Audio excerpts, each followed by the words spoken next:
Assalamualaikum warahmatullahi wabarakatuh. Apa khabar pelajar-pelajar calon SPM tahun 2020? Cikgu harap para pelajar telah bersedia untuk menghadapi peperiksaan SPM yang akan berlangsung pada pertengahan Februari 2021. Para pelajar sekalian, pada hari ini cikgu akan bersama dengan para pelajar untuk memahami dan menguasai mata pelajaran sejarah. Sebelum itu, cikgu perkenalkan diri cikgu. Cikgu ialah Cikgu Hasnan bin Yusuf, guru kanan sains sosial di Sekolah Menengah Kebangsaan Agama Nahdlatul Banat, sekolah berprestasi tinggi. Seterusnya, para pelajar, pada hari ini cikgu meminta para pelajar untuk mencapai dua objektif semasa bersama dengan cikgu dalam sesi pada kali ini. Objektif ini akan membantu pelajar-pelajar untuk mencapai kejayaan cemerlang dalam SPM bagi mata pelajaran sejarah dengan dua kaedah. Yang pertama, pelajar-pelajar mesti menguasai kemahiran memahami soalan sebagaimana yang ada di slide yang diberikan. Kenapa cikgu tekankan bahagian ini? Rata-rata melalui pengalaman bersama rakan-rakan, apa yang diutarakan kepada cikgu ialah ramai pelajar gagal atau kurang mahir memahami soalan. InsyaAllah pada hari ini kita akan melihat penguasaan soalan menggunakan teknik kupasan soalan. Objektif kedua ialah cikgu berhasrat membantu para pelajar untuk menulis jawapan peperiksaan dengan mudah. Cikgu akan perkenalkan satu teknik yang telah cikgu gunakan sekian lama yang cikgu namakan sebagai teknik MCM, iaitu ringkasan daripada perkataan mudah cukup mudah. Baik, para pelajar, seterusnya ialah cikgu akan bincangkan tajuk bab 10 dalam tingkatan 4, iaitu dasar British dan kesannya terhadap ekonomi negara. Bab ini merupakan bab fokus dalam SPM pada tahun 2020. Untuk memudahkan perbincangan, kita kecilkan lagi skop perbincangan kita kepada tajuk perbandaran dan pengangkutan. Cikgu harap pelajar sudah membayangkan apakah konsep perbandaran, apakah konsep pengangkutan. Baik, seterusnya kita tengok kepada soalan yang akan menjadi fokus perbincangan pada hari ini. Okey. Pelajar renung sebentar soalan tersebut. Mampukah pelajar menjawab soalan ini tanpa sebarang panduan? Baiklah, cikgu akan memandu pelajar. Ini adalah kemungkinan soalan yang akan ditanya dalam peperiksaan. Kemunculan dan perkembangan bandar di tanah Melayu sering dikaitkan dengan perkembangan sistem pengangkutan dan perhubungan. Para pelajar perlu tahu apakah yang dikemukakan dalam penyataan soalan ini. Penyataan soalan sangat penting kerana melalui penyataan soalan, pelajar boleh mengetahui apakah soalan yang akan ditanya untuk peperiksaan pada kali ini. Baik, kita pergi kepada soalan bahagian A. Soalan A, apakah fungsi bandar-bandar baru di tanah Melayu daripada aspek ekonomi? Peruntukan markah ialah 4 markah. Baik, seterusnya, apakah tindakan yang pelajar perlu buat? Inilah teknik yang cikgu katakan tadi, teknik memahami soalan menggunakan teknik kupasan. Okay. Caranya ialah kita akan membaca frasa demi frasa dalam soalan tersebut. Cikgu mulakan dengan apakah. Apabila disebut apakah, okey, di sini ialah kata tugas yang membolehkan pelajar memberi jawapan penekanan kepada soalan fakta. Okey, frasa yang kedua, fungsi. Apakah fungsi? Ialah peranan. Peranan yang akan dimainkan oleh apa? Oleh bandar-bandar baru. Di mana bandar-bandar baru ini pelajar mesti menghafal nama bandar-bandar baru yang terdapat dalam buku teks. di tanah Melayu. Istilah ini menggambarkan bahawa satu ruang masa itu zaman penjajahan British. Daripada aspek ekonomi, penekanan kepada fungsi bandar dalam ekonomi. Peruntukan 4 markah, cikgu suka ingatkan para pelajar pastikan menulis sekurang-kurangnya 4 isi. Tetapi alangkah baiknya kalau pelajar dapat menulis lebih daripada 4 isi. Okay. Baik, seterusnya para pelajar, okay, untuk menjawab soalan dalam peperiksaan, menulis jawapan yang baik, kita kena ada teknik. Teknik yang cikgu cuba kenalkanlah teknik MCM. Mudah. Kita ada banyak fakta, tapi pelajar boleh memilih fakta-fakta yang mudah. Sekiranya ada 8 fakta, pilihlah 4 fakta yang mudah diterangkan oleh pelajar. Yang kedua ialah cukup. C, cukup. Di sinilah biasanya kelemahan para pelajar. Pelajar hanya menulis apa yang mereka tahu tanpa mengira jumlah isi. Pastikan jumlah isi yang ditulis cukup. Cukup mengikut skop mana? Cukup mengikut skop markah yang diberikan dalam soalan. Sekiranya markahnya adalah 8, pastikan menulis sekurang-kurangnya 8 isi. Tapi cikgu tegaskan, 8 isi adalah satu jawapan yang berisiko. Pelajar perlu untuk menambah 4 atau 5 isi bagi mendapatkan markah yang lebih baik. Dan akhir sekali, di dalam menuliskan jawapan, gunakan M yang seterusnya. Apakah M itu? Mudah. Tulis jawapan anda secara mudah dalam ayat yang lengkap. Kita tidak nak ayat-ayat yang berbelit-belit, ayat-ayat yang boleh mengelirukan pemeriksa. Cikgu harap perkataan MCM akan berlega dalam ruang minda pelajar setiap kali hendak menjawab soalan peperiksaan. Baik, pelajar seterusnya. Okay. Cikgu ulang balik soalan. Okay. Cikgu beri masa untuk pelajar merenung soalan pecahan A ini. Apakah fungsi bandar? Ya, fungsi bandar. Di mana? Di tanah Melayu. Dari segi fungsi apa? Fungsi ekonomi. Kita kena cari berapa isi? Ada 4 isi minimum yang kita kena cari. Baik. Sekarang kita tengok slide seterusnya. Okey. Cikgu telah menuliskan gambaran jawapan yang pelajar gunakan. Di dalam inilah cikgu terapkan konsep MCM. Cikgu mengambil isi yang mudah. Apakah isi yang mudah? Okey, fungsi bandar baru. Okey, cikgu telah memulakan jawapan dengan menyalin sebahagian daripada soalan sebagai satu pendekatan jawapan. Kerana bagi soalan esei, para pelajar mesti membuat ayat lengkap. Sekiranya ayat tidak lengkap atau jawapan dalam bentuk point, kita akan kehilangan markah. Okey, fungsi bandar-bandar baru ialah kita masukkan penanda wacana sebagai pusat kewangan dan perbankan. Cikgu telah tanda di situ bahawa pelajar sudah mendapat 1 markah daripada fakta. Okay. Seterusnya, seperti Bandar Kuala Lumpur. Kita berikan contoh. Inilah format ayat yang memudahkan para pelajar mendapat markah. Okay. Dan di situ pelajar mendapat 2 markah. Okey, cikgu rasa ramai pelajar yang boleh berbuat ayat seperti ini. Baik, kita cuba ayat seterusnya. Okay. Fungsi lain. Baik, cikgu masih mengekalkan kehendak soalan. Apa? Fungsi. Cuma cikgu tidak menyalin keseluruhan permulaan ayat. Kita gantikan dengan penanda wacana. Fungsi lain ialah sebagai pusat pengumpulan hasil pelombongan biji timah. 1 markah daripada fakta. Dan kita berikan contoh seperti Bandar Taiping dan Seremban. Kita mendapat markah yang kedua. Kalau pelajar perhatikan isi pertama dan isi kedua, kita menggunakan cara menjawab yang sama.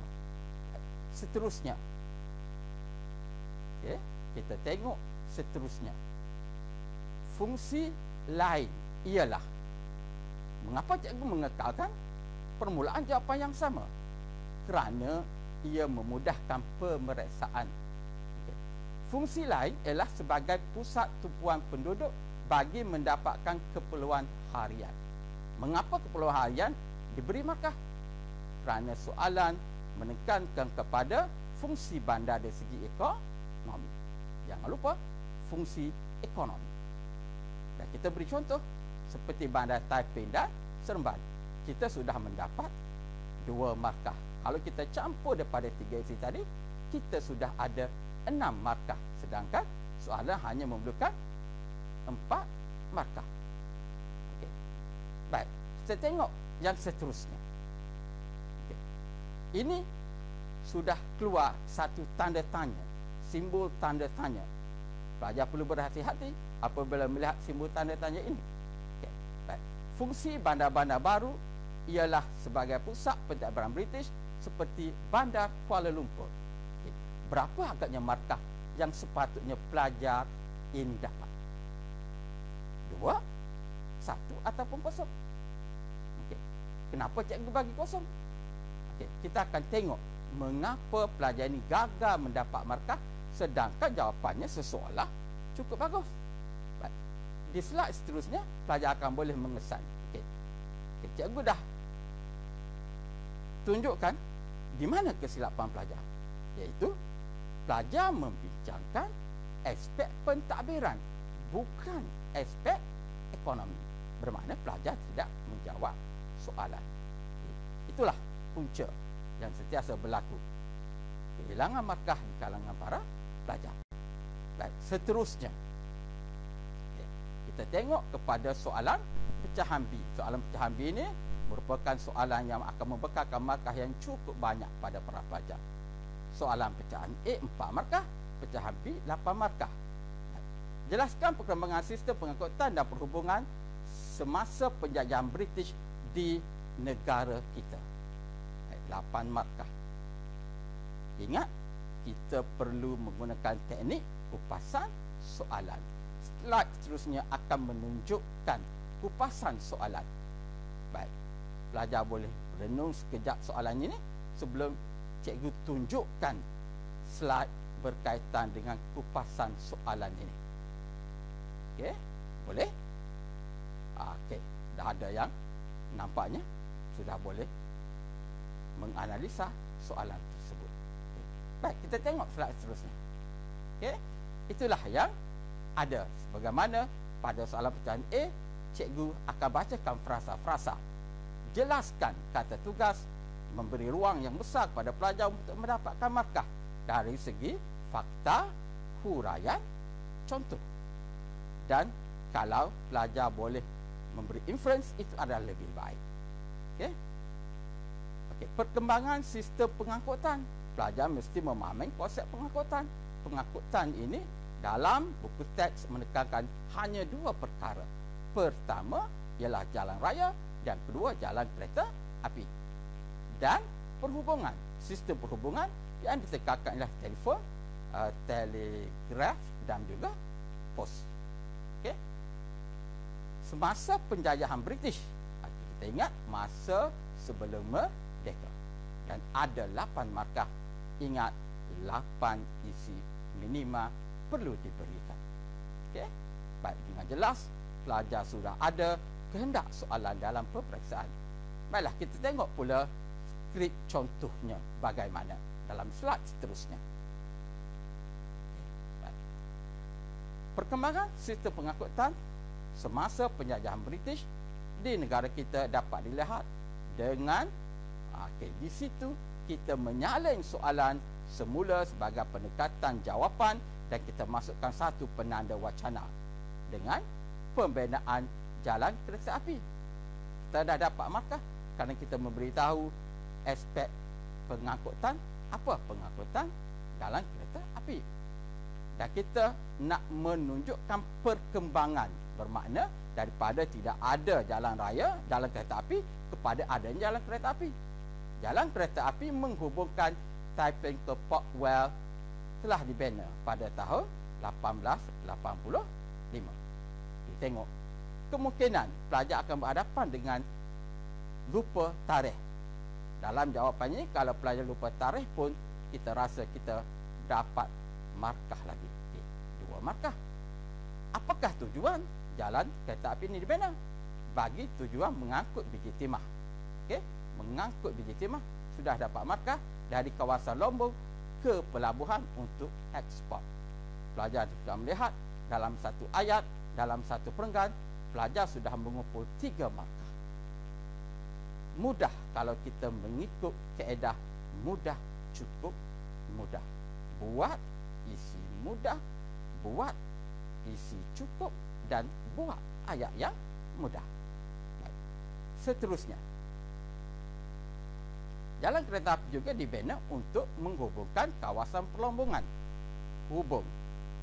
Menghubungkan kawasan perlombongan, kita dah dapat 1 markah.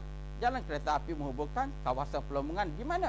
Di Ipoh dan Tapah Road dengan Tol Anson pada tahun 1895. Kalau pelajar perhatikan, soalan ini nampaknya mudah, tetapi ia merupakan fakta yang perlu dihafal, terutamanya lokasi bandar yang dihubungkan. 2 markah campur dengan isi pertama, kita sudah ada 5 markah. Kita hanya perlu mencari 3 lagi markah dalam slide seterusnya. Okay, kita tengok slide seterusnya, pelajar akan dapat markah yang lebih baik. Okay. Jalan kereta api yang dimana menghubungkan Seberang Perai dengan Sepadan Siap telah siap pada tahun 1895. Ada fakta, ada huraian. Okay. Cuba kita tengok pada ayat seterusnya. Ayatnya amat panjang, bunyinya amat menarik, tetapi mengapa tidak mendapat markah? Okay. Pembinaan jalan raya, jalan kereta api ini menyebabkan hubungan antara kedua-dua negara semakin erat. Mengapa tidak ada markah? Tidak ada menunjukkan perkembangan. Penduduk di kedua negara boleh berorang alik dengan mudah. Ia masih kekal digunakan sehingga ke hari ini. Ini adalah pernyataan umum yang sangat diminati oleh para pelajar, tetapi ia bukan isi dalam peperiksaan. Baik. Sekarang kita sudah mendapat 7 markah. Di sinilah biasanya kesilapan para pelajar. Apabila tidak mengamalkan C, tidak mengira cukup isi, pelajar berhenti menjawab dengan mendapat 7 daripada 8 markah. Okay. Baik, seterusnya, kalau kita tengok jalan raya, mengapa cikgu menulis kita jalan raya? Sebab dalam analisa soalan tadi kita telah meletakkan ada jalan raya dan jalan kereta api. Jalan raya pula telah dibina dengan rancangnya di seluruh tanah Melayu, ekoran pengenalan kenderaan bermotor pada tahun 1902. Jalan raya dibina kerana adanya kenderaan bermotor. Jalan raya berturak menjadi pilihan utama kerana ia selamat dan selesa. Ini tidak ada. Ini satu ayat yang pelajar gunakan berdasarkan pengetahuan tetapi tidak relevan dalam peperiksaan. Okay, sekarang kita mendapat markah yang ke-8. Baik, seterusnya para pelajar. Okay, Selangor dan Perak mempunyai rangkaian jalan raya sepanjang 2,400 km menjelang tahun 1902. Kita sudah mendapat markah yang ke-9. Okay, baik, seterusnya. Keluar pula tanda tanya dan kepala orang menggaru di tempat tidak gatal. Okay, baik. Tengok pada pernyataan soalan ini. Okay, tengok pada jawapan pelajar. Okay, penggunaan telegraf dan telefon telah memudahkan hubungan antara negeri dan antarabangsa menjadi lebih cepat dan berkesan. Berapa markah pelajar nak beri pada jawapan seperti ini? Okey, baik. Cuba kita fikir berapa markah? 1, 2, atau mungkin tidak ada markah. Okey, baik. Kita tengok. Oh, rupanya ada 2 markah. Kenapa ada? Sebab kalau pelajar meneliti buku teks, fakta umum ini terdapat dalam buku teks. Ini menunjukkan buku teks adalah nadi kepada jawapan para pelajar. Baik, seterusnya para pelajar. Okey. Bersediakah dengan soalan C? Soalan C juga ada 8 markah. Soalan C ini biasanya akan berfokus kepada bahagian kebab. Kepesatan pengangkutan sistem pengangkutan dan perhubungan telah memberi impak yang besar kepada penduduk di bandar-bandar besar dalam negara kita pada hari ini. Beri ulasan anda. Itu bermakna soalan kebab menggunakan luar lingkup masa sekarang. Baik. Apa tugas pelajar seterusnya? Okey, sila buat kupasan soalan. Kita tengok kupasan soalan. Okey, tengok. Cikgu dah tandakan kupasan soalan. Okey, dengan beberapa term yang kita kena ingat. Pengangkutan. Pengangkutan sekarang bukan seperti pengangkutan zaman penjajah. Pengangkutan kita sudah ada lebuh raya, jalan raya, LRT, kereta api dan sebagainya. Sistem perhubungan, sistem telekomunikasi. Okey. Perkataan paling penting dalam soalan ini impak, iaitu kesan yang besar. Apakah kesan hasil adanya sistem pengangkutan dan perhubungan? Beri ulasan bermakna pelajar mesti menulis dengan jelas. Okay, dan seperti biasa 8 markah, minimanya 8 isi. Okey, boleh para pelajar cukup mudah. Setelah memahami konteks kehendak soalan, kita mulakan jawapan dalam slide seterusnya. Okey, baik. Kepesatan perkembangan sistem pengangkutan dan perhubungan telah memberi impak yang besar kepada penduduk di bandar-bandar besar dalam negara kita. Tidak ada markah diberikan, tetapi ia menyelamatkan kita daripada membuat jawapan yang berbentuk point. Okay. Pada hari ini dengan menyediakan peluang pekerjaan. Peluang pekerjaan adalah salah satu daripada kesan daripada pengangkutan. Okay. Kita berikan contoh. Apakah pekerjaan tersebut? Pengendali LRT atau penyelenggara lebuh raya. Sudah ada contoh. Di sini kita memberikan contoh dahulu. Kemudian kita boleh memberi huraian. Keadaan ini telah mengurangkan kadar pengangguran di negara kita. Dengan mudah kita mendapat 3 markah. Okay. Boleh para pelajar? Seterusnya kita tuliskan lagi jawapan kita dengan menggunakan kehendak soalan. Impak. Seterusnya ialah mengurangkan kesesakan. Bagaimana mengurangkan kesesakan? Kerana hasil kewujudan LRT dan monorail seperti di Kuala Lumpur, okay, telah menyebabkan penduduk menggunakan pengangkutan awam. Penggunaan pengangkutan awam akan mengurangkan penggunaan kereta persediaan. Contohnya dalam satu perjalanan LRT, mungkin kalau semuanya menggunakan kenderaan persendirian, mungkin ratusan kenderaan akan berada di jalan raya. Dengan jelas kita ada 3 markah. Sudah 6. Seterusnya kita tengok slide yang seterusnya. Para pelajar, okay. Impak seterusnya. Apa dah cikgu ni? Asyik soal pemula jawapan dengan impak seterusnya. Bukan salah. Inilah yang digemari oleh para pemeriksa, memudahkan mereka memeriksa jawapan calon. Impak sebenarnya wujudkan peluang ekonomi. Okay. Peluang ekonomi diwujudkan dalam bentuk bagaimana? Melalui penggunaan aplikasi dan telekomunikasi. Di sini cikgu fokus kepada sumbangan sistem perhubungan, kesan sistem perhubungan. Perniagaan atas talian semakin popular di negara kita. Contohnya melalui Shopee dan Lazada. Cikgu yakin para pelajar kita boleh menulis jawapan ini kerana mereka sering membeli produk-produk daripada Shopee dan Lazada. Gunakan kepengetahuan anda. Dengan mudah kita mendapat markah. Baik, seterusnya kita dah mendapat markah penuh. Kita tengok slide seterusnya. Okey, tengok. Pelajar ini masih menulis jawapan dan mendapat 3 isi. Cikgu tidak akan baca slide ini. Adakah ia perlu ditulis? Pelajar perlu ingat, kita bermain dengan masa dalam peperiksaan. Okey, kalau boleh tulis, masa ada, tulislah jawapannya. Okey, slide seterusnya. Okey, slide seterusnya cikgu akan bawa kepada pelajar sedikit isi. Okey. Impak seluruhnya ialah meningkatkan taraf hidup penduduk. Bagaimana taraf hidup penduduk meningkat? Dengan adanya pengangkutan dan perhubungan. Okey. Kerana penduduk sudah terdedah kepada pelbagai maklumat daripada alat-alat komunikasi. Baik, slide seterusnya. Tu.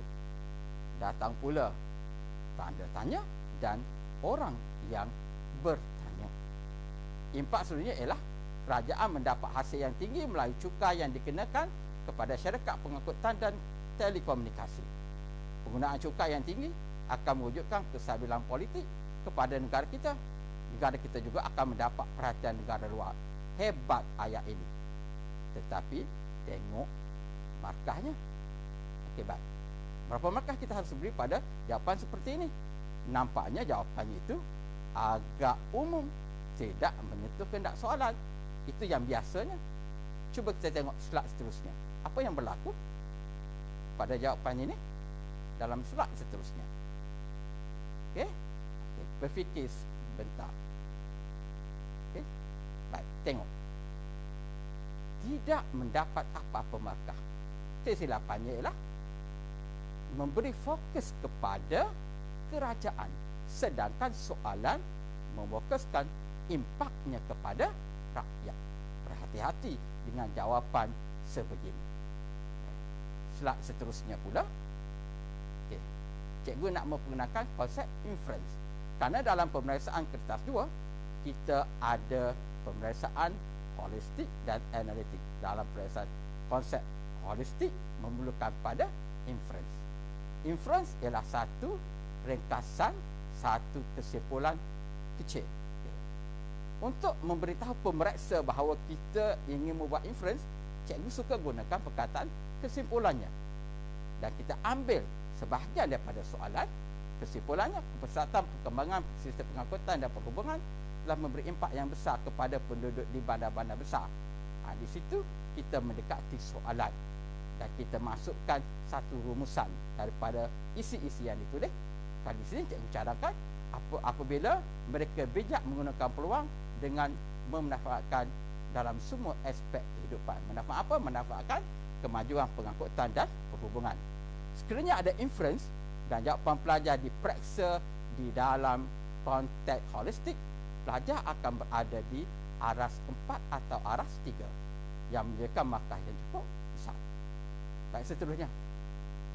Okey, kita tengok seterusnya para pelajar. Rumusan daripada sesi kita pada hari ini.